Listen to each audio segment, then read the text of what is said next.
ఇంకా చాలామందికి మీలో ఆత్మీయ దాడి అంటేనే తెలీదు. నేను కొన్ని సూచనలు ఇస్తాను, the science of spiritual attack. అవి మీకు జరుగుతున్నాయా, మీరు అనుభవిస్తున్నారా, మీరు గుర్తించండి.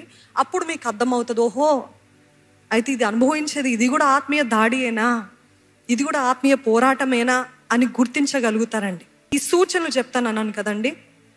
మొదటి సూచన అపవాది దాడి మన జీవితంలో, the sign of spiritual attack in our lives ఏంటిదంటే, మొదటిగా అంటే ఈ సీక్వెన్స్ కరెక్ట్ అని చెప్పట్లేదు, కానీ ఆ సూచనలో ఏంటిది అంటే తుఫాను వలె వస్తాడంట.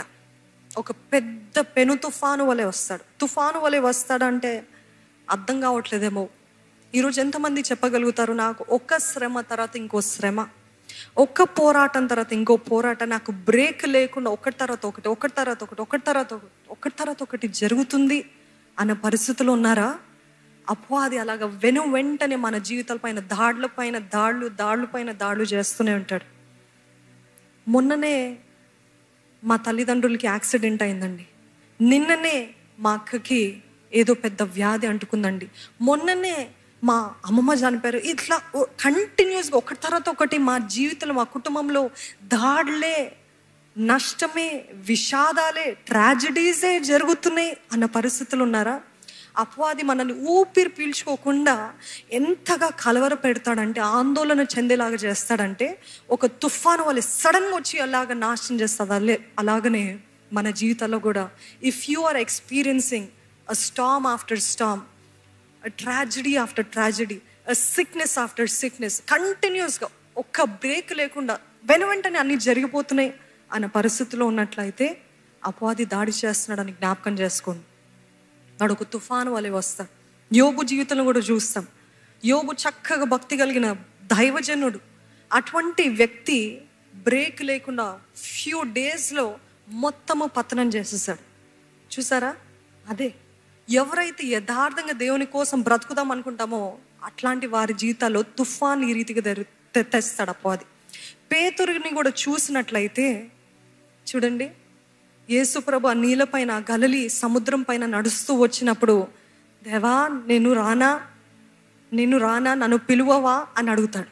బాగానే ఉంది విశ్వాసము, the eagerness to do something with Jesus and for God. నేను కూడా చేయగలుగుతాను అనేది చాలా బాగుంది. కానీ ఇక్కడ ఈ తుఫాను చూసినట్లయితే, ఎప్పుడైతే ఆ సముద్రం పైన ఆయన కాలు వేస్తాడో తుఫాని చూశాడంట. తుఫానికి సాదృశ్యం ఏంటి తెలుసా అండి? అపవాది ఎప్పుడు మన జీవితంలో తుఫాన్లనే చూపిస్తూ ఉంటాడు. ఈరోజు మీకు మీ జీవితంలో తుఫాన్లే కనిపిస్తున్నాయా? పేతురు జీవితంలో కూడా తుఫాన్లే కనబడుతున్నాయి. పేతురు జీవితంలో కూడా ఎప్పుడు అక్కడ యేసయ్యని చూడటం ఆపేసి, ఎదురుగున యేసయ్యని చూడటం ఆపేసి పక్కన తిరిగి తుఫాను వైపు చూస్తున్నాడు. ఈరోజు మీ జీవితాల్లో తుఫాన్లు ఉన్నాయా? తుఫాన్లు ఉంటాయి. క్రైస్తులు అనబడిన తర్వాత, విశ్వాసులు అనబడిన తర్వాత ప్రతి ఒక్కరికి తుఫాన్లు ఉంటాయి. కానీ ఆ తుఫాన్లలో చెప్పదలుచుకుంది ఏంటి తెలుసా? దేవా నేను ఆ తుఫాన్ని చూడనయ్యా. I will not look unto the storm, I will look unto Jesus. Amen, hallelujah. యేసు వైపు చూచి నడవాలండి మనము. యేసు వైపు చూచి నడవాలి. ఈరోజు తుఫాన్ లాంటి పరిస్థితులు, విషాదాలు వెంబడి విషాదాలు, నష్టాలు వెంబడి నష్టాలు, బ్రేక్ లేదండి. ఒక మాట వీరంటున్నారు, మా ఇంట్లో గొడవలు అవుతున్నాయి, ఇది అవుతుంది, సడన్గా అంతా నా తలపైన వచ్చి పడినట్టు. ఎంతమందికి అనుభవం ఉంది? You have that experience. ఏం చేస్తాడు తెలుసు? వాట్ ఈస్ హిస్, వాడి ధ్యేయం ఏంటి? ఎందుకు తుఫాన్లాగా వస్తాడంటే మనల్ని ప్రీ ఆక్యుపై చేయడానికి, మన మనసుని కలవర పెట్టడానికి, నిమగ్నం అయిపోవడానికి, ఆ సమస్యల్లో, ఆ తుఫాన్లో నిమగ్నం అయిపోయి ప్రార్థన మర్చిపోవడానికి, వాక్య ధ్యానం మర్చిపోవడానికి. ఇంకా ఆలయం వద్దు, నాకు వద్దు, ఇంత సమస్యలో ఆలయంకి వెళ్ళి ఇలాగా ఆరాధించగలుగుతాను, ఇంత పోరాటాలు ఆలయంకి వెళ్ళి నేను ఏమని పాడగలుగుతాను, ఏమని ప్రార్థించగలుగుతాను, దేవుడే అనుమతించాడు ఇది అని దేవుని పైన తిరగబడేలాగా చేయడానికి అపవాది ఇట్లాంటి తుఫాన్లను పంపిస్తూ ఉంటాడండి.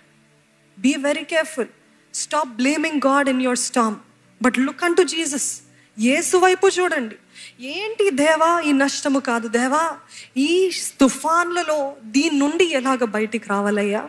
ఒడ్డుకి చేర్చావా, నన్ను ఒడ్డుకు చేర్చావా దేవా, నాకు అవ్వట్లేదయ్యా అని యథార్థంగా ఒక చిన్న బిడ్డ వలె సమస్యలో ఉన్నప్పుడు దేవుని దగ్గరికి వస్తే ఆయన ఎంత మాత్రం త్రోసివేసే దేవుడు కాదండి.